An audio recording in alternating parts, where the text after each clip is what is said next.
Hello friend, welcome to PLC. ये जो मेरा यूट्यूब चैनल है, ये केवल कंप्यूटर साइंस से रिलेटेड नॉलेज आपको देता है। आप अगर बेल्ट्रॉन के कैंडिडेट हैं तो इस वीडियो को देखिएगा, ये आपके लिए बहुत ही यूज़फुल वीडियो होने वाला है। अगर आप बेल्ट्रॉन के कैंडिडेट नहीं हैं, इसका मतलब कि अगर आपने बेल्ट्रॉन का ना ही डाटा एंट्री ऑपरेटर और ना ही स्टेनोग्राफर का कोई फॉर्म डाल रखा है, तो आप इस वीडियो को मत देखिए। आपके यूज का वीडियो नहीं है। लेकिन अगर आप एक्स्ट्रा नॉलेज चाहते हैं तो ज़रूर आप देख सकते हैं। तो चलिए हम लोग बिना समय को बर्बाद किए डायरेक्ट मेन टॉपिक पे आते हैं। आप लोगों को पता होगा कि बेल्ट्रॉन ने 2-3 लेटर जारी किया है। एक लेटर वो उसने जारी किया है स्टेनोग्राफर के एग्ज़ाम के लिए, जो होने वाला है नवंबर में। 1 नवंबर और 2 नवंबर को ये एग्ज़ाम होने वाला है। और बेल्ट्रॉन ने एक दूसरा लेटर जारी किया है, जिसमें डाटा एंट्री ऑपरेटर का एग्ज़ाम लेगा। उन कैंडिडेट का एग्ज़ाम होने वाला है उसमें, जो ऑलरेडी कार्यरत हैं। कार्यरत का मतलब वो ऑलरेडी काम कर रहे हैं, लेकिन वो उस समय एग्ज़ाम को क्वालिफाई नहीं कर पाए थे। तो देखिए, पहले क्या होता था ना, पहले कोई एग्ज़ाम क्वालिफाई नहीं भी करता था तो बेल्ट्रॉन उसको जॉब दे देती थी और फिर बोलती थी ठीक है, बाद में तुम क्वालिफाई कर जाना। तो उन लोगों के लिए वो दूसरा वाला लेटर है। ये दोनों लोगों को एग्ज़ाम देना होगा, एकदम कंपल्सरी एग्ज़ाम देना होगा और एग्ज़ाम पास करना होगा।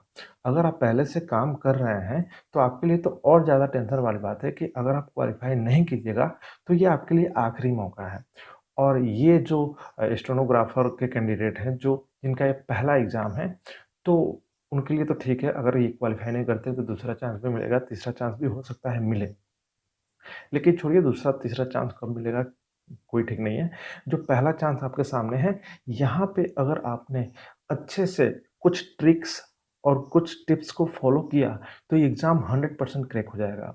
हम आपको कुछ ट्रिक्स बताएँगे यहाँ पे कैसे एग्ज़ाम को क्रैक करना है, क्योंकि ऑलरेडी मैंने बहुत सारे स्टूडेंट को गाइड किया है, जिसमें से बहुत सारे स्टूडेंट ने इस एग्ज़ाम को पिछले वाला जो 2019 में हुआ था, उसको क्रैक किया। मैंने 2019 बोला शायद, 2019 में फॉर्म आया था, शायद 2020 में एग्ज़ाम हुआ था। वो आप बस उसको मान लीजिएगा, ठीक है? तो चलिए हम लोग चलते हैं मेन टॉपिक पे। ये जो लेटर आपको दिख रहा है, ये 23 सितंबर को ये लेटर ड्राफ्ट हुआ है, इसीलिए 23 सितंबर का डेट है, ठीक है? ठीक है? आइए इस लेटर में क्या लिखा हुआ है, ये स्टेनोग्राफर एक पोस्ट होता है। स्टेनोग्राफर की जो तैयारी कर रहे हैं स्टूडेंट, स्टेनोग्राफर के पोस्ट के लिए जो एग्ज़ाम देने वाले हैं, उनको क्या करना होगा, एक कंप्यूटर आधारित दक्षता परीक्षा से गुजरना होगा। तो एक कंप्यूटर बेस्ड टेस्ट होगा, ठीक है? इस टेस्ट में जो भी क्वेश्चन आएंगे वो केवल कंप्यूटर साइंस से आएंगे, केवल कंप्यूटर से ही क्वेश्चन आएगा। ये स्पष्ट इसमें लिखा हुआ है। ये जो 2 नंबर वाला पैराग्राफ है, इसको आप पढ़िएगा लाइन बाय लाइन, तो आपको हर चीज़ क्लियर हो जाएगा। इसमें लिखा क्या है, जो भी सीबीटी होगा, मतलब कंप्यूटर बेस्ड टेस्ट जो होगा, उसमें जो भी अभ्यर्थी हैं उनका केवल कंप्यूटर ज्ञान का एग्जाम लिया जाएगा। मतलब कंप्यूटर से ही क्वेश्चन आएंगे। क्वेश्चन की संख्या कितनी होगी, 60 क्वेश्चन की संख्या होगी। और समय कितना दिया जाएगा आपको, 1 घंटा। मतलब कि हर क्वेश्चन पे 1 मिनट आपको मिलेगा। अब देखिए आगे क्या लिखा हुआ है। आगे लिखा हुआ है कि 50% अंक लाना आपको अनिवार्य है। आप अगर 50% ला देते हैं अंक तो आप क्वालिफाई हो जाते हैं। आपका मार्क्स अगर 50% आ जाता है तो आप क्वालिफाई हैं। अगर 50% नहीं आता है तो आप फेल। और यहाँ पे स्पष्ट ये चर्चा किया हुआ है कि ये कौन से सिलेबस से आपका एग्जाम लेगा। तो यहाँ पे लिखा हुआ है NIOS, national institute of open schooling का एक सिलेबस है। वो केवल डाटा एंट्री ऑपरेटर के लिए ही डिजाइन किया गया है।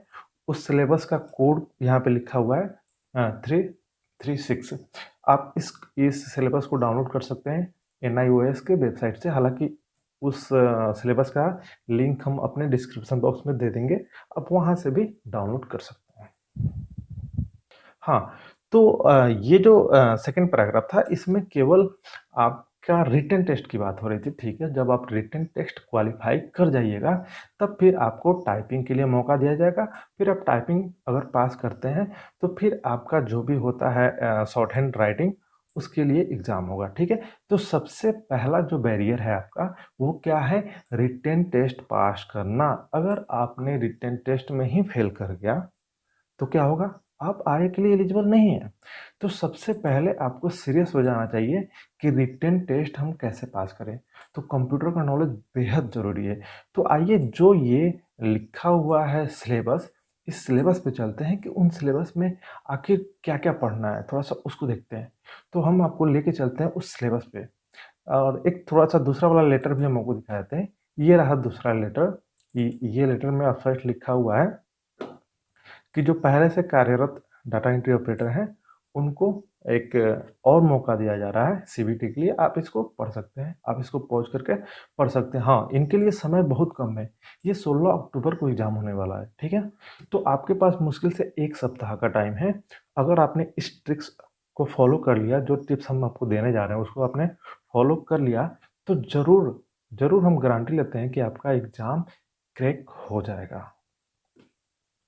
तो आइए अब सिलेबस पे चलते हैं। ये रहा सिलेबस। अब थोड़ा-सा सिलेबस को देखिए। जो भी सिलेबस है इसमें बस कंप्यूटर से रिलेटेड जानकारी है। तो यहाँ पे लिखा हुआ है बेसिक ऑफ कंप्यूटर, जो भी इनपुट आउटपुट सॉफ्टवेयर और हार्डवेयर ये सब होता है, इसकी जानकारी है। यहाँ पे ऑपरेटिंग सिस्टम से रिलेटेड जानकारी है। जैसे कि ऑपरेटिंग सिस्टम आप विंडोज़ 7 यूज़ करते हैं, विंडोज़ 10 यूज़ करते हैं, तो उससे रिलेटेड जानकारी है। अब यहाँ से देखिए क्या शुरू होता है। यहाँ लिखा है बेसिक ऑफ वर्ड प्रोसेसिंग। बहुत सारे लोगों को वर्ड प्रोसेसिंग समझ में नहीं आता। वर्ड प्रोसेसिंग का मतलब होता है एमएस वर्ड। एमएस वर्ड एक सॉफ्टवेयर है जिस पे आप काम करते हैं। जैसे कि आप अगर काम कर रहे होंगे, अभी आपने कहीं डाटा एंट्री का जॉब कर रहा होगा, तो आप देख रहे होंगे कि एमएस वर्ड में आप अधिकतर काम करते होंगे। तो एमएस वर्ड को वर्ड प्रोसेसिंग सॉफ्टवेयर बोला जाता है। तो एमएस वर्ड से जुड़ी जानकारी आपको होनी एकदम ज़रूरी है। तो मेल मर्ज भी एमएस वर्ड का ही चीज़ है, तो ये भी आपको आना एकदम ज़रूरी है। और यहाँ से शुरू हो रहा है बेसिक ऑफ स्प्रेडशीट्स। स्प्रेडशीट का मतलब होता है एक्सेल। एक्सेल जो सॉफ्टवेयर है, ये स्प्रेडशीट टाइप सॉफ्टवेयर है। दुनिया में बहुत सारे सॉफ्टवेयर हैं स्प्रेडशीट टाइप, लेकिन आपको बस एक्सेल पढ़ना है, एक्सेल। तो ये सब एक्सेल का फीचर ही आपको पढ़ना है आगे। यहाँ फार्मूला, फंक्शन, चार्ट ये सब एक्सेल का पढ़ना है। यहाँ लिखा है क्रिएटिंग प्रेजेंटेशन। प्रेजेंटेशन का मतलब पीपीटी बनाना, मतलब पावर पॉइंट की बात हो रही है। आपको पावर पॉइंट का नॉलेज होना एकदम ज़रूरी है। तो अब फिर आगे एक टॉपिक बच जाता है जो क्या है इंटरनेट से रिलेटेड। आपको इंटरनेट का भी नॉलेज एकदम ज़रूरी है। इतना सारा चीज़ पे अगर आपका कमांड है तो आपका एग्ज़ाम क्रैक हो जाएगा। अब देखिए, अब इतना सारा चीज़ पढ़ना है और समय है नहीं आपके पास, तो फिर कैसे होगा? अभी तो 1 डेढ़ महीने का टाइम है उनके लिए जो स्टेनोग्राफर के स्टूडेंट है, ठीक है? लेकिन जो ऑलरेडी काम कर रहे हैं डाटा एंट्री ऑपरेटर, उनके लिए तो मुश्किल से 1 सप्ताह टाइम है। तो हम उनके लिए ज़्यादा सीरियस होके कुछ ऐसा चीज़ बताना चाह रहे हैं ताकि उनके लिए ज़्यादा बेनिफिट हो, ठीक है? तो आइए हम लोग बात करते हैं कि ठीक है, हमें पढ़ना है MS Word, MS Excel, MS PowerPoint. तो ये कौन सा वर्जन पढ़ना है? हमें कौन सा वर्जन पढ़ना है? 7 पढ़ना है, 10 पढ़ना है, 16 पढ़ना है, 19 पढ़ना है, कौन सा वर्जन पढ़ना है? एमएस ऑफिस का वर्जन एकदम यहाँ पे ना जो वर्जन हम बता रहे हैं वही वर्जन पढ़िएगा। अब आइए, अगर आपने ये सिलेबस को फॉलो किया तो पक्का फेल कीजिएगा। आपको लग रहा होगा हम क्या बोल रहे हैं, लेकिन हम बोल रहे हैं अगर आप एकदम 100% लाइन बाय लाइन इस सिलेबस को फॉलो करते हैं तो ठीक है, पास कर जाइएगा। लेकिन अगर आपने 50% और 60% भी इसको फॉलो किया तो फेल कर जाएगा। क्यों? ऐसा क्यों बोल रहे हैं हम? क्योंकि ये जो सिलेबस दिया हुआ है, इस सिलेबस से मुश्किल से 30-40% भी नहीं पूछता है। क्योंकि ये सिलेबस ठीक है, फंडामेंटल यहाँ पे जो भी नॉलेज है, ठीक है, इससे आपको क्वेश्चन पूछेगा। जितने भी शॉर्टकट्स की हैं, ये एकदम एकदम ज़रूरी है शॉर्टकट की आपको याद करना। शॉर्टकट की एकदम आप रट जाइएगा। जो इस नोट्स में दिया है, ये शॉर्टकट की आपके काम का है। हम आगे चलते हैं, आगे शॉर्टकट की कहाँ है तो।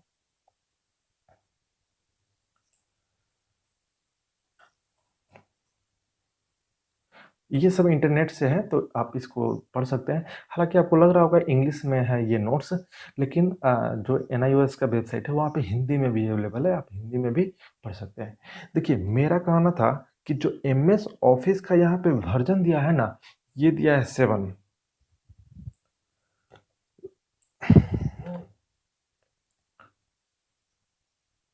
देखिए, यहाँ से स्टार्ट हो रहा है वर्ड प्रोसेसिंग। तो ये वर्ड प्रोसेसिंग मतलब कि एमएस वर्ड। तो एमएस वर्ड यहाँ पे स्पष्ट लिखा है कि आपको क्या पढ़ना है, 2007। मतलब 2007। तो 2007 वर्जन आप पढ़ के जाइएगा, आप तो फुली कॉन्फिडेंस में रहिएगा कि ठीक है मेरा एग्जाम निकल जाएगा, लेकिन नहीं नहीं, नहीं निकलेगा। आप अगर इस चीज़ को जांचना चाहते हैं, क्रॉस चेक करना चाहते हैं, हम झूठ बोल रहे हैं या सही बोल रहे हैं, तो आप प्रीवियस ईयर एग्ज़ाम पेपर है उसको देखिए। 2019 में जो फॉर्म डाले थे उनका जो एग्ज़ाम लगभग 20 के करीब में हुआ था, वो आप देखिए उस पेपर को। उसमें सारा क्वेश्चन 2016 वर्जन से आया था। मतलब एमएस ऑफिस 2016 का जो वर्जन है उससे आया था। 16 से आप ऊपर बढ़ सकते हैं, 19 पे भी आ सकते हैं। 2019 वर्जन को भी अगर आप पढ़ लेते हैं तो भी आपका ठीक है, लेकिन आप 7 पढ़िएगा ना तो आपका क्वेश्चन उतना नहीं बन पाएगा, बहुत कंफ्यूजन में रह जाइएगा आप, क्योंकि ऑप्शन थोड़ा बहुत बदल जाता है वर्जन में। तो हम आपको इसी के लिए पहले बता दे रहे हैं कि आप वो गलती ना करें जो उस समय कुछ लोगों ने किया था। तो जो भी है, जैसे कि एमएस वर्ड है या एक्सेल है या पावर पॉइंट है, ये सब आपको पढ़ना होगा। कौन सा? वो आपको पढ़ना होगा 2016 वाला वर्जन। अब देखिए, अब यहाँ पे अगर एक सप्ताह में आपको तैयारी करना है तो आपको क्या करना होगा? आपको एक सप्ताह में पढ़ना है, तो कोई बंदा इस पूरे सिलेबस को एक सप्ताह में नहीं पढ़ सकता है, क्योंकि ये सिलेबस को पढ़ना बहुत टफ है, बहुत ज़्यादा है। एक सप्ताह के अगर अनुसार देखा जाए तो बहुत ज़्यादा है। तो यहाँ पे आपको ट्रिक्स अपनाना होगा, यहाँ पे आपको क्या करना होगा? ट्रिक्स अपनाना होगा। वो ट्रिक्स है क्या? अब सुनिए, इस चीज़ को एकदम नोट कर लीजिए जो बताने जा रहे हैं। देखिए, एमएस ऑफिस हम खोलते हैं, एमएस ऑफिस का एमएस वर्ड आपके स्क्रीन पर खोल रहे हैं, ठीक है। ये आपको दिख रहा होगा एमएस ऑफिस का एक जो सॉफ्टवेयर है, ये एमएस वर्ड है। और ये आपको दिख रहा है एक्सेल, और ये दिख रहा है पावर पॉइंट। बस इसी तीनों पे आप कंसंट्रेट कीजिए, आपका एग्जाम 100% निकल जाएगा और शॉर्टकट की एकदम रट जाइएगा। अब आइए, ये एम एस वर्ड जो आपको दिख रहा होगा, ये एम एस वर्ड 2016 वर्जन है। आपको करना क्या है? आपको लगेगा कि ये कैसे पढ़ें, इतना जल्दी ये कैसे पढ़ पाएंगे? तो देखिए, क्वेश्चन जो आप देखिएगा पिछले ईयर का, तो उसमें अधिकतर क्वेश्चन यूजर इंटरफेस से आया है। ये यूजर इंटरफेस क्या होता है? जो आपके स्क्रीन पे दिख रहा है, कौन सा ऑप्शन कहाँ है, कौन सा मेनू कहाँ है, ये सारा चीज ही यूजर इंटरफेस है। तो यहीं से क्वेश्चन आता है। थोड़ा सा हम आपके लिए जूम कर देते हैं। ये जो एम एस वर्ड का, जैसे कि आपको ऊपर में दिख रहा होगा मेनू, फाइल, होम, ये सब file, home, insert, design, layout, ये जो मेनू दिख रहा है, जब आप इस टैब को क्लिक कीजिएगा तो टैब को क्लिक करने के बाद उसमें से बहुत सारा ऑप्शन निकल के रिबन पे आ जाता है। ये आपको फिर लग रहा होगा कि हम क्या रिबन बोल रहे हैं, तो अभी हम आपको बता देते हैं। ये सब जो आपको दिख रहा है, ये सब क्या है? इसको बोलते हैं मेनू। आप टैब भी बोल सकते हैं। ये जितने सारे दिख रहे हैं इन सबको आपको रट जाना होगा। एम एस वर्ड में कितने मेनू हैं, ये सबको आपको रट जाना होगा। अब अगर किसी आप मेनू पे क्लिक करते हैं, जैसे कि यहाँ पे होम मेनू पर ऑलरेडी बाय डिफॉल्ट क्लिक है, तो ये जितना सारा ऑप्शन आपको दिख रहा है, ये सारा ऑप्शन आपको दिख रहा है होम मेनू का। तो ये सब आपको क्या करना होगा? सारे ऑप्शन को, एक एक चीज को रट जाना होगा। अब जैसे भी रटे, यही आपके लिए, मतलब समझिए कि यही आपके लिए पास करवा सकता है। ये आपका एक तरह से मूल मंत्र हो गया। तो आपको क्या करना होगा उसके लिए? तो उसके लिए आपको क्या करना होगा? आप इसका प्रिंट आउट निकलवा लें, जो भी स्क्रीनशॉट है। जैसे कि जो भी ये जो इसको इसको बोलते हैं रिबन। ये जो चौड़ा वाला पट्टी आपको दिख रहा है, जैसे कि हम यहाँ पे क्लिक कर रहे हैं तो कुछ कुछ बदल रहा है। जितना एरिया पे यूजर इंटरफेस बदल रहा है उसको हम लोग रिबन बोलते हैं। मतलब कि ये वाला जो चौड़ा वाला है पट्टी, इसको रिबन बोलते हैं। तो आपको हर एक टैब पे, होम टैब पे क्लिक करके ये जो कुछ इसमें ऑप्शन है, इन सब को आपको रट जाना होगा। जैसे कि ये पूछता है फाइंड जो ऑप्शन है ये किस मेनू में है, तो होम मेनू में है। अब ये भी पूछ सकता है किस ग्रुप में है, तो फिर आपको लगेगा ग्रुप किसको बोल रहा है। तो देखिए, ये जो यहाँ पे दिख रहा होगा, अभी हम आपको बताते हैं। जैसे कि यहाँ पे दिख रहा होगा क्लिपबोर्ड, तो ये जो ऑप्शन है, जो भी ये 4 ऑप्शन दिख रहा है, ये सब किसका हिस्सा है? ये क्लिपबोर्ड का हिस्सा है। ये जितना यहाँ पे लगभग 10-12 को ऑप्शन आपको दिख रहा है, ये फॉन्ट ग्रुप का हिस्सा है। और यहाँ पे जो भी ऑप्शन आपको दिख रहा है सबका नाम आपको बता देगा। जैसे आप वहाँ पे कर्सर ले जाइएगा, थोड़ा देर वेट कीजिएगा 1-2 सेकंड, तो वहाँ से नाम निकल के आता है। तो उन सारे नाम को आपको रट जाना होगा। तो ये सब जो दिख रहा है पैराग्राफ ग्रुप का हिस्सा है।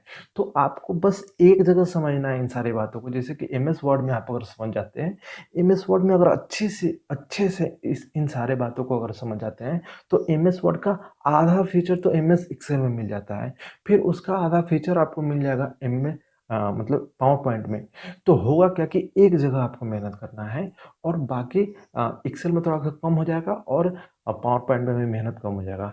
तो आपके हाथ में बस यही है, एक सप्ताह के अंदर अगर तैयारी करना है तो सारे यूजर इंटरफेस को आपको रट जाना होगा।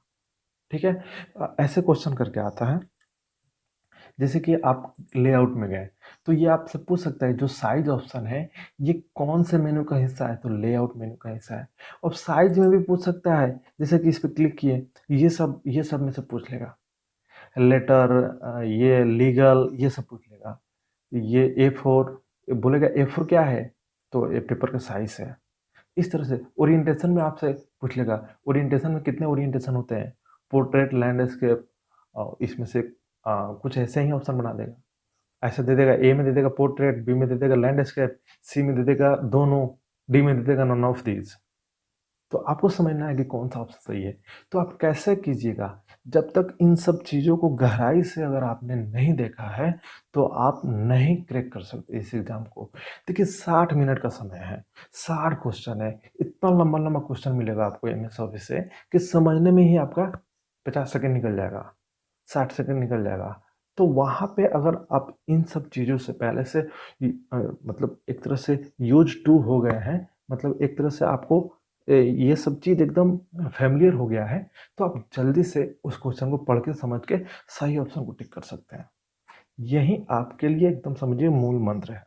अब इससे ज़्यादा हम कुछ आपके लिए सहयोग नहीं कर सकते। हाँ, आपके लिए नेक्स्ट वीडियो में बहुत सारा कंटेंट हम लाने वाले हैं, जहाँ पे प्रीवियस ईयर क्वेश्चन आएगा, उसका एमसीक्यू आएगा। अगर आप बने रहते हैं इस चैनल पे, आप अभी तक आपने सब्सक्राइब नहीं किया तो ज़रूर सब्सक्राइब कर लीजिएगा। अगर आपको वीडियो ये पसंद आया तो ज़रूर लाइक कर लीजिएगा, और जितने भी आपके फ्रेंड हैं जो इस एग्ज़ाम को देने वाले हैं, ज़रूर उनसे शेयर कर लीजिएगा। हम आपके लिए बस धड़ाधड़ वीडियो लाने वाले हैं, जिसमें बहुत सारे एमसीक्यू होगा और प्रीवियस ईयर क्वेश्चन का ही एमसीक्यू होगा। कोई फालतू क्वेश्चन नहीं होगा, जो भी होगा पॉइंट टू पॉइंट।